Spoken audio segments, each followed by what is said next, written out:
Hey, Ara, tell me a story about how King Arthur became king in medieval times.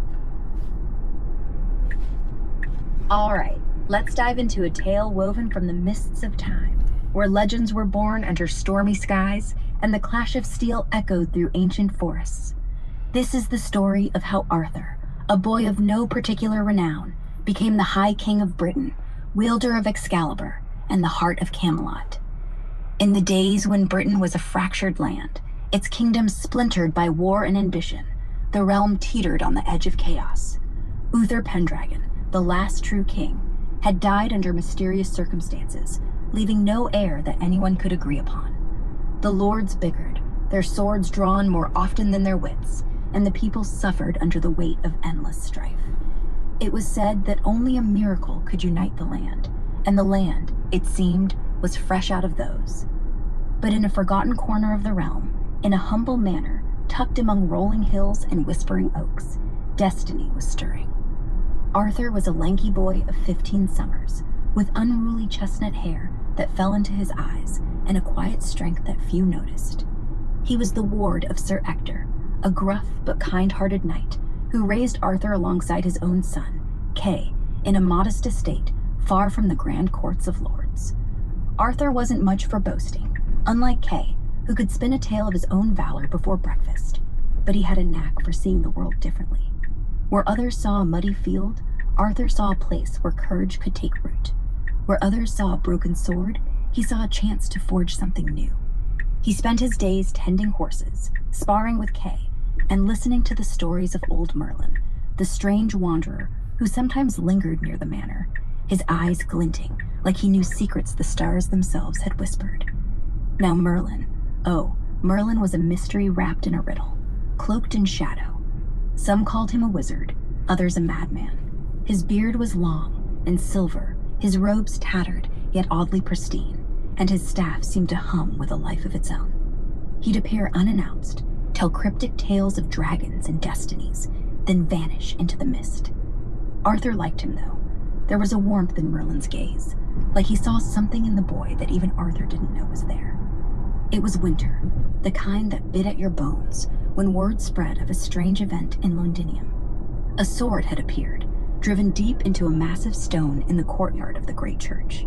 No one knew how it got there. No mason claimed it, no smith forged it. The blade gleamed like liquid starlight, its hilt carved with runes that seemed to shift when you looked too long. Above it, carved into the stone, were words that sent chills through the crowd. Whoso pulleth out this sword of this stone is rightwise king, born of all Britain. The news swept through the land like wildfire. Lords, knights, and pretenders flocked to Londinium, each certain they were the chosen one. Tournaments were declared, a grand spectacle to distract from the grim reality of a kingless realm. Sir Ector, ever practical, decided to take Kay, who'd just been knighted, to test his mettle in the jousts. Arthur, as always, went along as squire, carrying Kay's gear and keeping his head down. Londinium was a cacophony of color and chaos.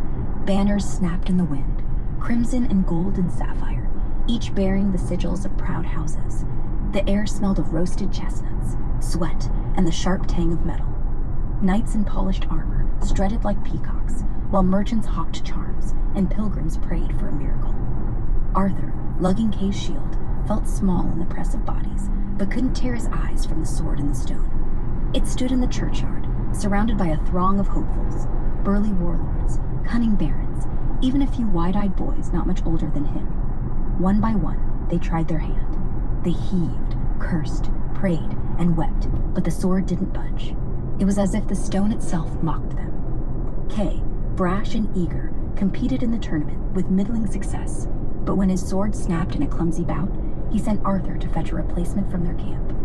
Arthur, ever dutiful, trudged through the snowy streets, only to find their tent ruined. Kay's spare blade was gone. Panic crept into his chest. Kay would be furious, and Ector would be disappointed. Desperate, Arthur remembered the sword in the stone. No one was pulling it out, right? Maybe, just for today, he could borrow it for Kay.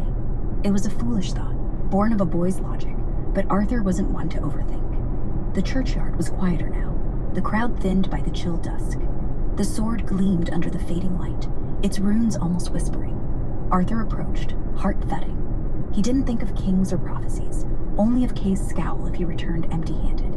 He wrapped both hands around the hilt. It was warm, oddly so, like it had been waiting. He tugged, expecting resistance, but the blade slid free with a sound like a sigh, smooth as silk from a sheath. Arthur stumbled back, the sword light in his hands, its balance perfect, as if it were an extension of his arm. For a moment, he stood frozen, staring at the blade, then at the empty stone. Well, he muttered, that's unexpected. He hurried back to Kay, sword in hand, but when Kay saw it, his eyes widened, then narrowed. Where'd you get that? He demanded. Arthur, sheepish, explained. Kay's face paled, then flushed with ambition. Give it here, he said, snatching the sword. I'll show it to Father. Kay ran to Ector, claiming he'd pulled the blade himself. Ector, no fool, looked from the sword to Kay's shifty eyes, and then to Arthur, who stood quietly, head bowed. Boy, Ector said softly, tell me the truth. Arthur did. The words spilled out, how he'd only meant to borrow it, how it came free so easily. Ector's face was unreadable. He knelt before Arthur, something no knight had ever done, and said, show me. They returned to the churchyard, the sword now back in the stone, for Merlin, unseen, had ensured it was replaced. The crowd gathered again, murmuring. Ector tried to pull it, then Kay, then a dozen others. The sword didn't move. Finally, Ector turned to Arthur.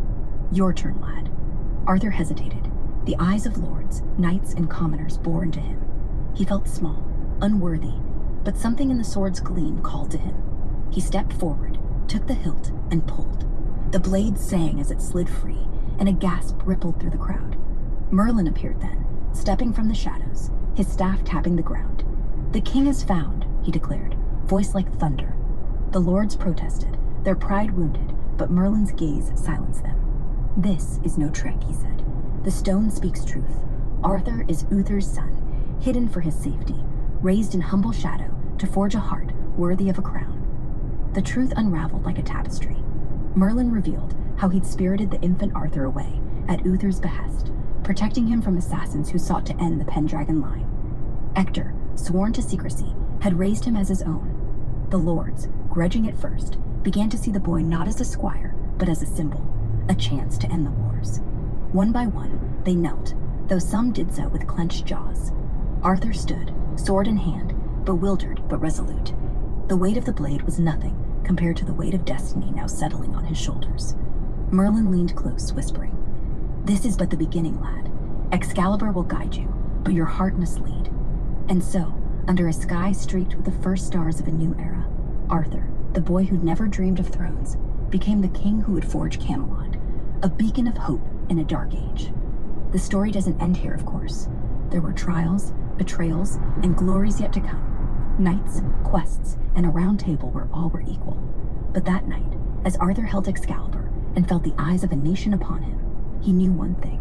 He'd pulled not just a sword from a stone, but a kingdom from the ashes. And so began the legend of the once and future king. Tell me about the betrayals that you mentioned earlier that King Arthur had to endure later on when he was king.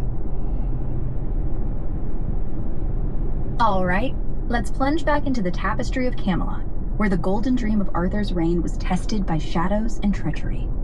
The betrayals King Arthur faced as the High King of Britain were like cracks in a mighty oak, each one threatening to splinter the unity he'd fought so hard to forge. These weren't just betrayals of trust, but wounds to the heart of Camelot's ideals: honor, loyalty, and love. Let's unravel the threads of 3 great betrayals that haunted Arthur's reign, painting the scenes with the grit and glimmer of a kingdom teetering on the edge. The first betrayal came from within the heart of Camelot's inner circle, from a knight whose name would echo through time, Sir Lancelot du Lac. Lancelot was Arthur's greatest champion, a knight unmatched in prowess, with dark eyes that held both fire and sorrow. His armor gleamed like polished obsidian, and his sword, Arondite, sang through the air in tourneys and battles alike. He arrived in Camelot years after Arthur pulled Excalibur from the stone, drawn by tales of a king who valued justice over power. Arthur welcomed him, seeing in Lancelot a brother in arms, a man whose skill could strengthen the Round Table's dream of equality. They became fast friends, sharing laughter over mead in the great hall, where tapestries of dragons and stars hung heavy with the weight of history. But Lancelot's heart, noble as it was, carried a fatal flaw. His Keep going. fierce spirit, her auburn hair catching the torchlight like embers, her eyes sharp enough to see through a man's soul. Guinevere was more than a queen. She was the heart of Camelot, her wisdom guiding Arthur's court as much as his sword protected it. Lancelot tried to resist the pull of his heart, knowing the cost of such love. He rode out on perilous quests, slaying worms in the misty fells, rescuing maidens from cursed towers, hoping distance would dull his longing. But every return to Camelot brought him back to Guinevere's side, their glances lingering too long in the rose-scented gardens or across the polished oak of the Round Table. The affair began in stolen moments, a brush of hands in a shadowed corridor, whispered words under the guise of courtly courtesy. They fought it, both of them, bound by duty and love for Arthur. But love, like a river, carve its own path. Whispers spread through the court, carried by envious knights and sharp-eared maids. Sir Agravain, a sour man with a hunger for power, caught wind of their secret and saw a chance to fracture the table. He brought the rumor to Arthur, cloaking his malice and concern. Arthur, trusting and weary from years of war, refused to believe at first. He loved Lancelot like a brother, and Guinevere was his light. But doubt, once planted, grows like ivy. He ordered Merlin, now a rare presence in the court, to seek the truth through his mystic arts. Merlin, his face lined with the weight of foreknowledge, confirmed the affair with a heavy heart. Arthur's world cracked. He confronted Lancelot in the great hall, the air thick with the scent of beeswax and betrayal. The knight's confession was halting, his voice breaking as he knelt, a rondite laid before him. Guinevere wept, her crown glinting mockingly in the firelight. Arthur, torn between love and justice, banished Lancelot to his lands across the sea, and sentenced Guinevere to a cloister, though his heart ached to do it. The court was stunned. Camelot's unity began to fray. Lancelot's departure left a void, and whispers of division grew louder, like a storm gathering beyond the horizon. The second betrayal came from within Arthur's own blood, his sister, Morgan Le Fay. Morgan was a sorceress, her beauty as sharp as a blade, her raven hair falling like a curtain of night. She'd been raised alongside Arthur in the shadowed courts of their mother, Igraine, and though she loved her brother in her way, her heart burned with ambition and resentment. Merlin had taught her the old magics, the secrets of herbs and stars, but she craved power beyond his teachings. Morgan believed she, not Arthur, should rule Britain, her sorcery a match for any sword. She cloaked her schemes in smiles, attending court with gifts of enchanted trinkets, a goblet that never emptied, a cloak that warmed in winter's light. But in her hidden tower, surrounded by grimoires and flickering candles, she wove darker plans. Morgan's betrayal struck through Arthur's nephew, Sir Mordred, a knight with eyes like a wolf and a heart divided by loyalty and envy. Unknown to Arthur, Mordred was his son, born of a youthful indiscretion with Morgan before Arthur knew she was his sister, a secret Merlin kept to preserve the king's spirit. Morgan whispered poison into Mordred's ear, stoking his ambition. "You are Pendragon's true heir," she purred, her voice like velvet over steel. "Arthur is weak, bound by dreams that crumble. Take what is yours." She gifted Mordred a blade etched with runes, its edge sharp enough to cleave fate itself. Mordred bided his time, earning Arthur's trust while sowing discord. He spread lies that Arthur favored foreign knights, that the Round Table was a sham for Arthur's glory. When Lancelot's scandal broke, Mordred seized his chance, rallying disgruntled knights, Sir Agravain, Sir Gawain's bitter cousins, to his side. He accused Arthur of weakness, claiming the king's mercy toward Guinevere proved him unfit. Morgan's magic bolstered Mordred's charisma, her spells making his words burn in the hearts of the discontented.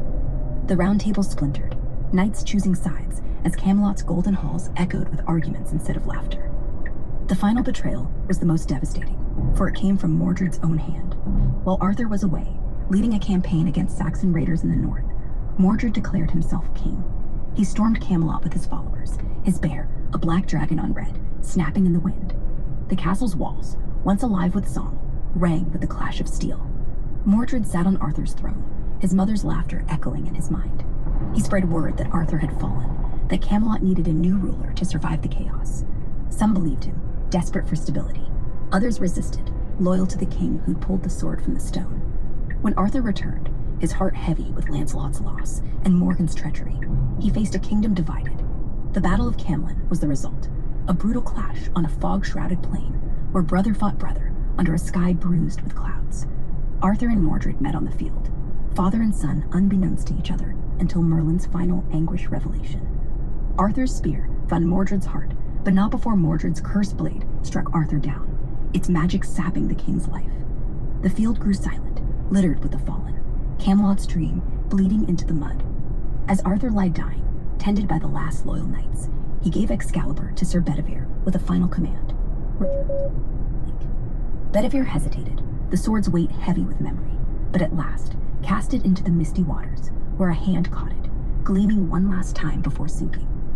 Arthur was borne to Avalon, an isle of eternal mist, where legends say he rests until Britain's need calls him again. These betrayals, Lancelot's love, Morgan's ambition, Mordred's rebellion, were the thorns that pierced Camelot's heart. Yet even in their shadow, Arthur's legacy endured, a testament to a king who dreamed of a better world, though it cost him everything. The Round Table was broken, but its stories, like stars in a darkened sky, still light the way for those who dare to hope.